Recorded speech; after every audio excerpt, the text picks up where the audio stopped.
Hey guys, what's up? It's Chris here. You guys are in for a treat. Last week I got to speak with Steve Young from appmasters.co and he took me on a behind the scenes, step-by-step app store optimization process for my app Magic Hat.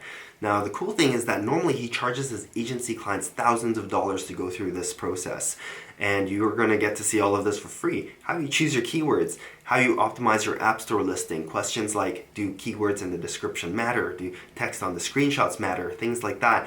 In addition to that, he reveals some of his profitable app marketing campaigns that he does for his clients and how to do them, such as the pay to free campaign and the Apple feature and more. So you're going to get to learn all of that in the upcoming interview. I hope you guys enjoy it. Here we go.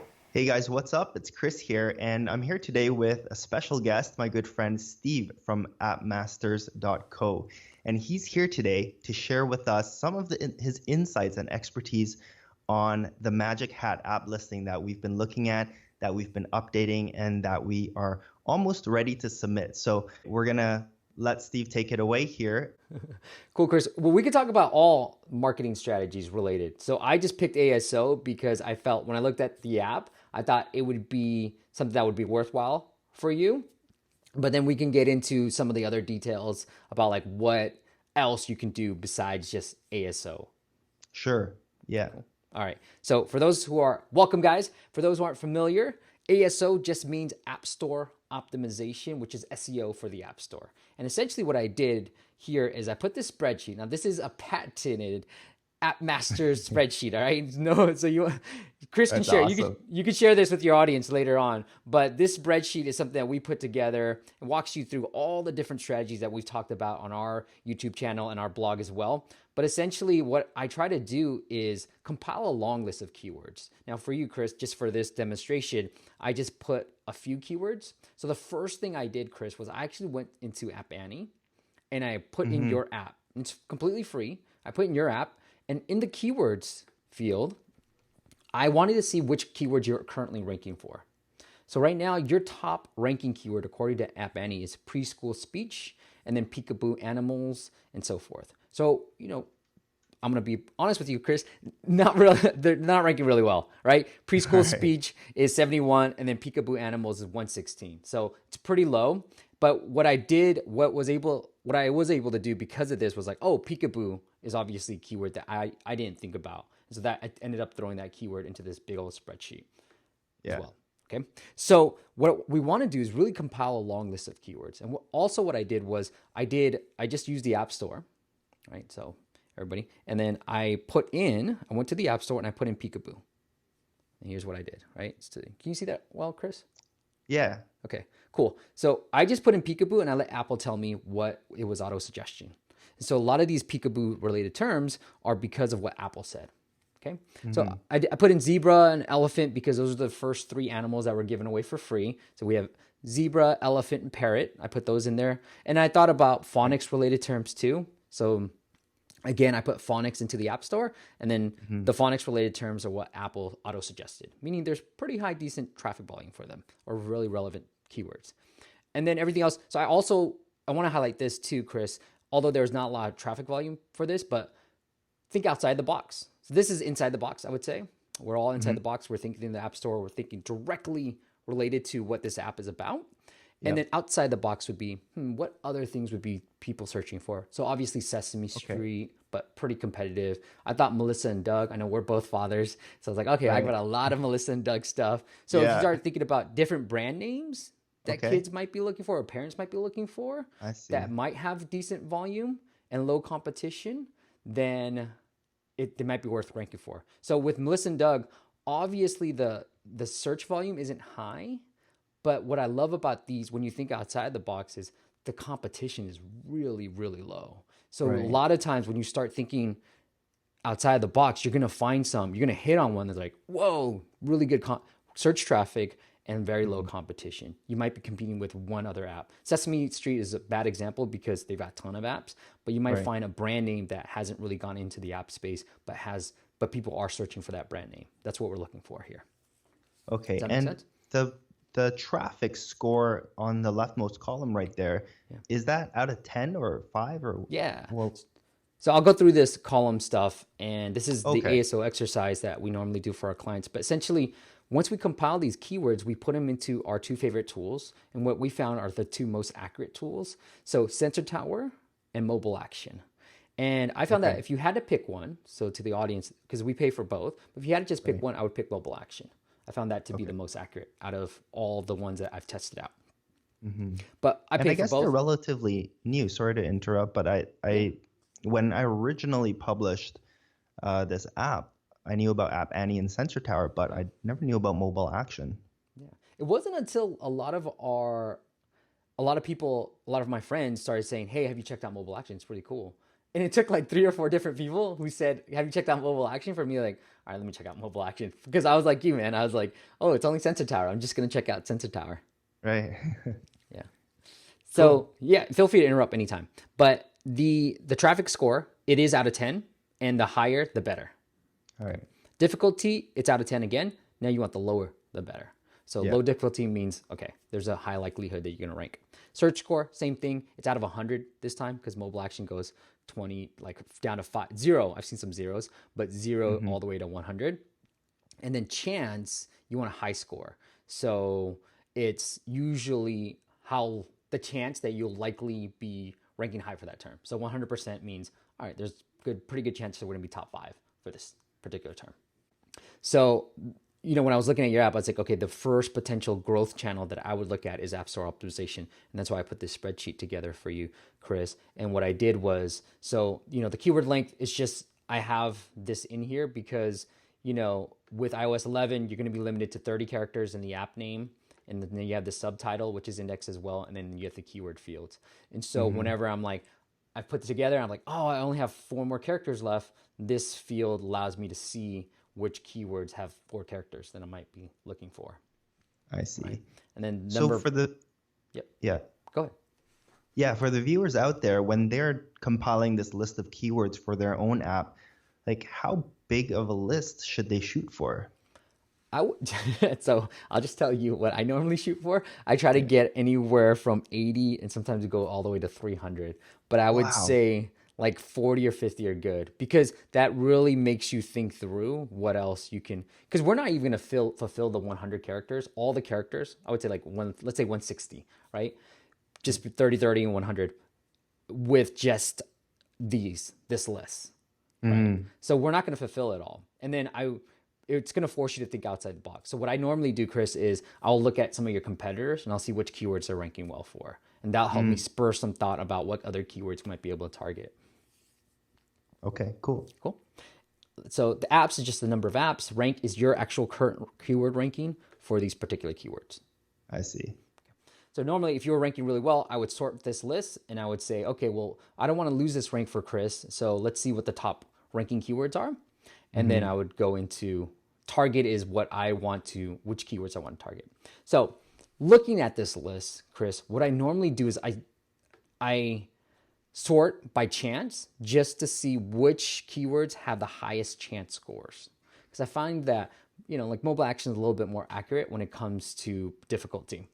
And so what we find here is Peekaboo Wild is pretty good. And when you actually see that both keyword tools are telling you low competition, then that's a keyword that we got to go after.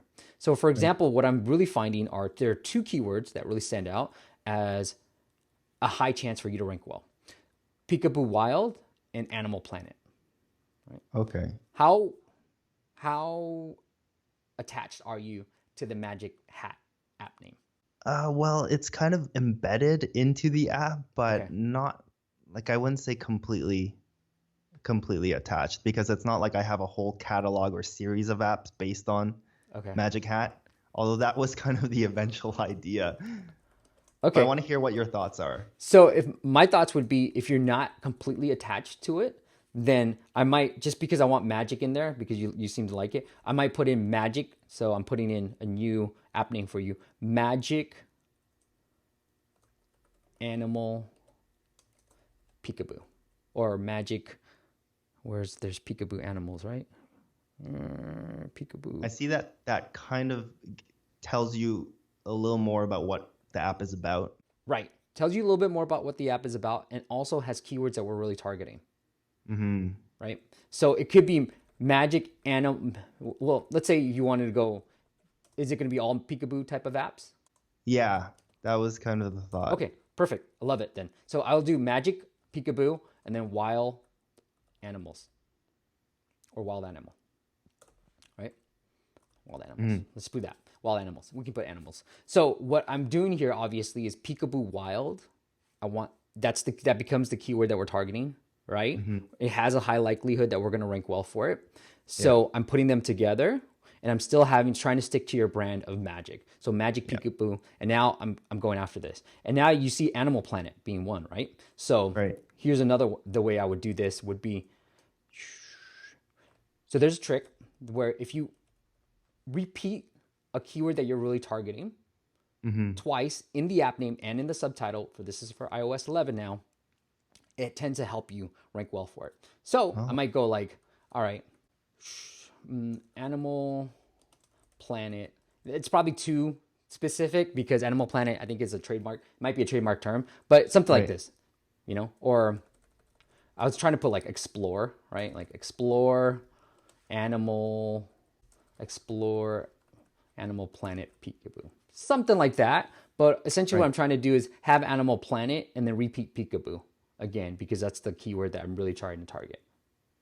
Right. And is it something that you want to actively avoid, trademarks? I mean, like Melissa and Doug or Animal Planet. I don't want to kind of have that blatantly in my listing, or I don't want to blatantly have it for me personally. So for example, I was ranking really well for another like very similar app of yours, but it was a phonics app, and I wanted to go hooked on phonics. So I called it, phonics ABC phonics DJ or ABC phonics, and then I said get kids hooked on alphabet sounds. Now this is when we could go really long app names, and so I still had hooked on phonics in the app name, but they just weren't completely together. I mismatched it. So kind of like this, what I'm doing now is I don't want Animal Planet together, because then people are like, oh, hey man, I know what you're doing, but I might try to weave it in so that it's in the same sentence, that phrase.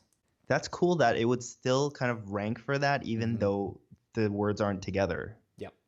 That's awesome. So this gives us what we want: peekaboo, wild, and then we have animal twice, we have peekaboo twice, and then we have Animal Planet together.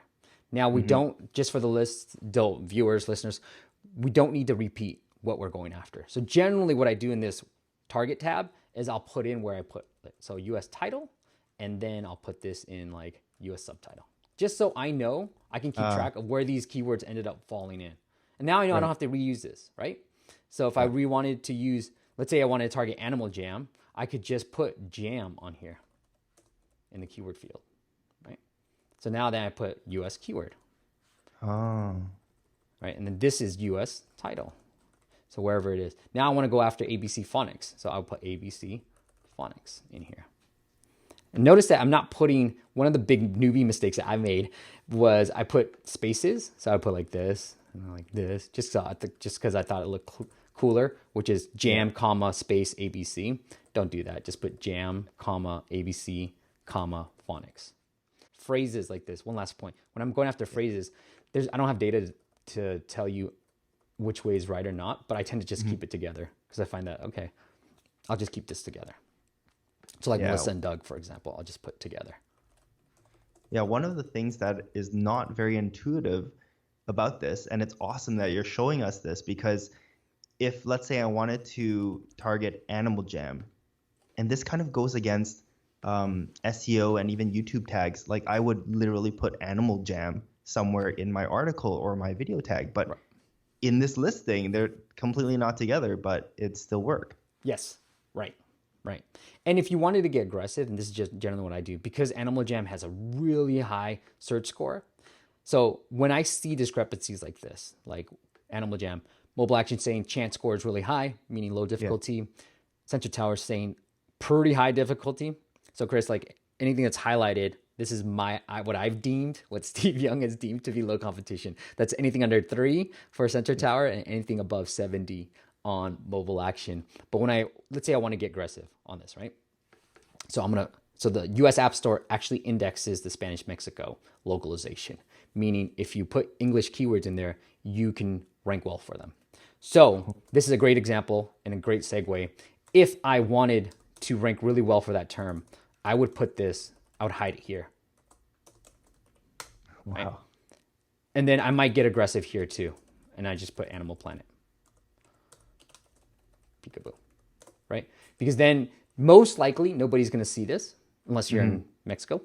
But in the US, which a lot of people are targeting, nobody's going to see it, right? But you will help index. So if I have, like, let's say Melissa and Doug, I want to get aggressive with it, which I wouldn't suggest we do it but I would put that I would repeat it in the app name or the subtitle of the Spanish Mexico localization. Now, I don't have data to support this, and I frankly don't care if I ever get the data to support this, but it's essentially because I know the biggest weight from an algorithm's perspective comes from the app name and the subtitle. So I want the keywords that I'm really targeting to be in the app name and subtitle. And I don't, and so certain keywords that I really, really want to target, but they might be, trademarked or something like that, I'll hide it in the Spanish Mexico localization and I'll just put them into the app name and the keywords. Because my thought process is Apple is saying, all right, US app name, subtitle, keywords, that's the biggest weight. And then Spanish Mexico app name, subtitle, keywords have the next. That's what I'm thinking the algorithm is saying in terms of priority. And while we're still on the ASO front, is this kind of like a one and done deal, or is this like a monitor, edit, take some out, put new ones in type of deal? Yeah, the latter. So you do this first initial optimization, and I pretty much guarantee you, Chris, that if you follow this track, then we will see an increase in downloads. And then after that, let's say, like this would be a good example, but let's say we went after pronounce maybe not pronounce. That's not a good example, but let's say we went after animal jam, right? Like we try to optimize it. Maybe you get a little bit more aggressive next time and you put it into the subtitle, or maybe you even put it into the US app name, but you're still like 30. You're ranking 30. And that's the best you're going to do. So you try to optimize it because you know that while Mobile Action says it's low competition, Sensor Tower is saying it is very competitive keyword. You're like, all right, forget it. So now you're going to save it. You're like, I forget jam. I'm going to remove it completely. I'm going to go after different keywords. Because pronounce is decent, right? Like there's actually good. Like it's barely on the verge of being low competition, Sensor Tower wise. And 96 is a really high score. So I would put that in there as well. And you might reorganize this. So after you do this optimization, you feel like, Steve, I'm number 20 for pronounce. You're number 209 because it might be in the keyword somewhere. But I'm number 20 now. Holy crap, that's great. Now let's go after this. So now this might be like pronounce animal sounds, right? And peekaboo, right? Now you're like, okay, well, Animal Planet, where I'm already ranking really high for it, maybe I put it somewhere else. Something like this, right? This is a little bit too long, but something like this. Okay. I see. Still too long. How much is that? But like this might be actually a better way. And then we go after planet, Animal Planet here. One more thing about, I just thought about description wise. What about that? So iOS, they don't really index the description. The results that we've been able to achieve for our clients, so anywhere on average 50 to really like 400%, we've been able to do it without touching the description. Oh, wow. Yeah. That's on iOS. On Google Play, it is really important. So I would say pay attention to it. Like it's especially for certain things that you're going after right here. I'm sorry, I looked at your description, but things like pronounce, you might want to put in there, like phonics, you might want to start putting the keywords that we're targeting in there, just because Apple is now starting to show signs that they're probably going to start indexing the description, because right now we can update the description anytime. We don't need a new build, but we need a new build for app name, subtitle, and keywords.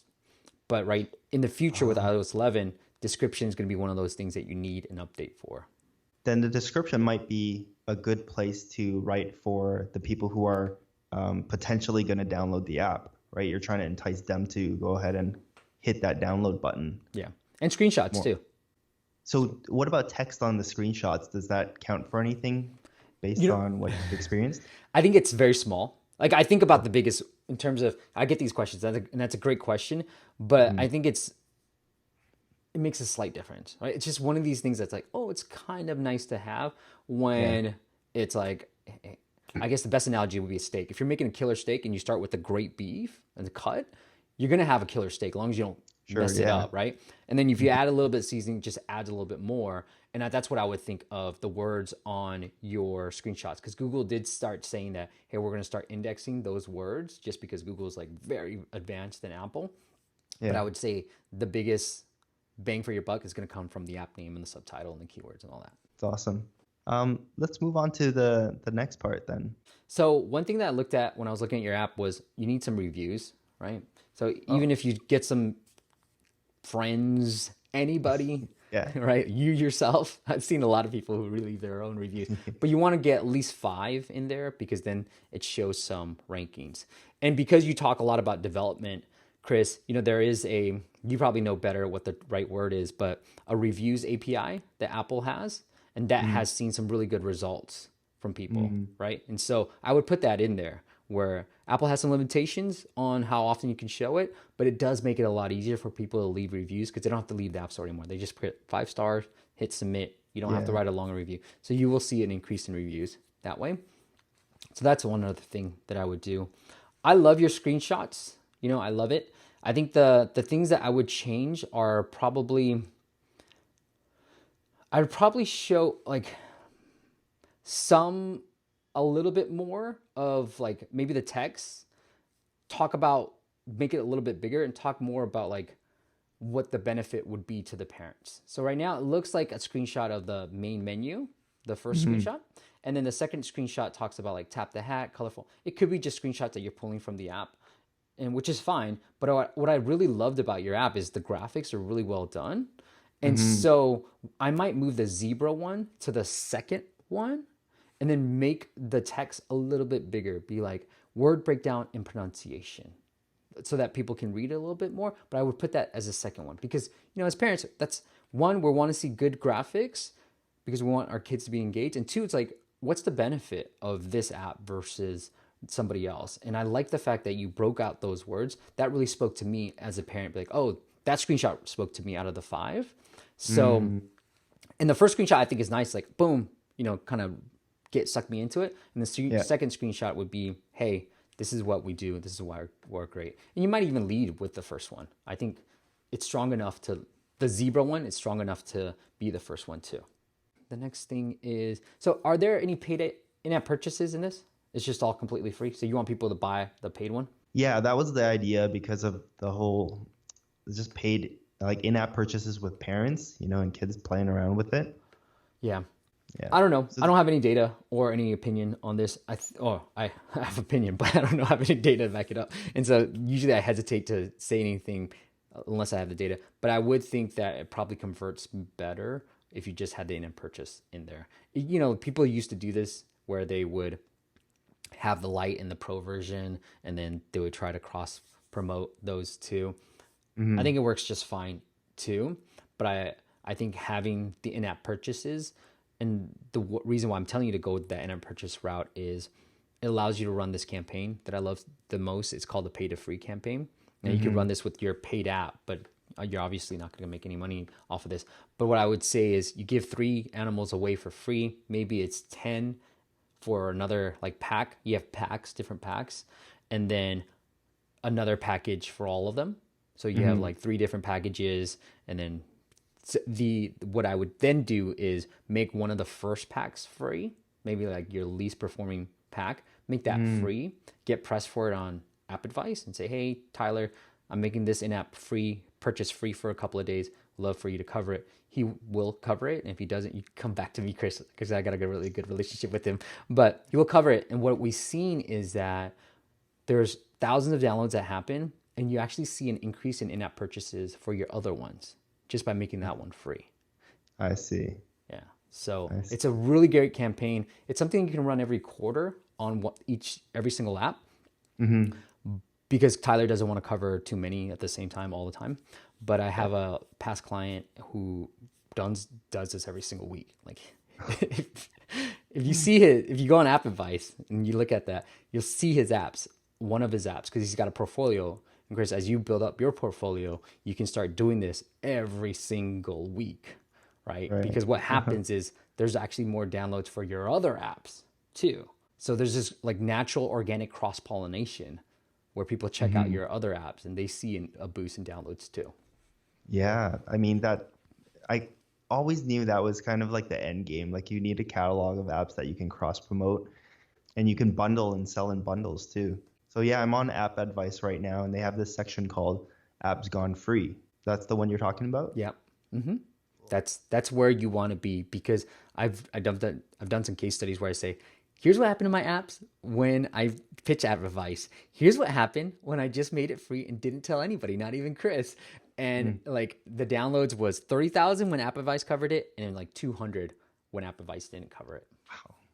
And this is why I told you about the reviews, because if you read through App Advice's policies, they want you to have a few reviews. Like you have to have an average 3-star rating to be pitched. So you can actually do this on your paid version of Magic Hat and get some reviews. You got one right now, but maybe get a few more.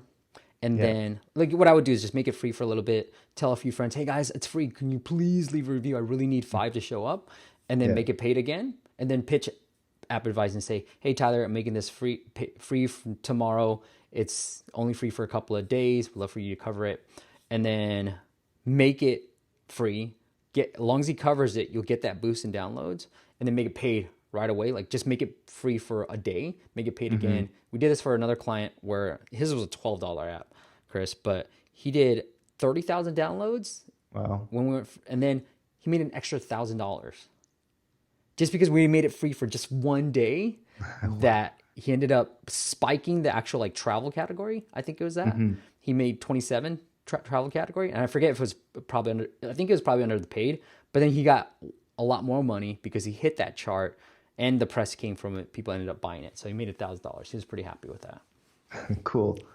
Now, looking at this, I want to ask you, percentage-wise, if you had to focus your time, would it be on ASO, or would it be more on like marketing the app from external sources, contacting press, that sort of thing?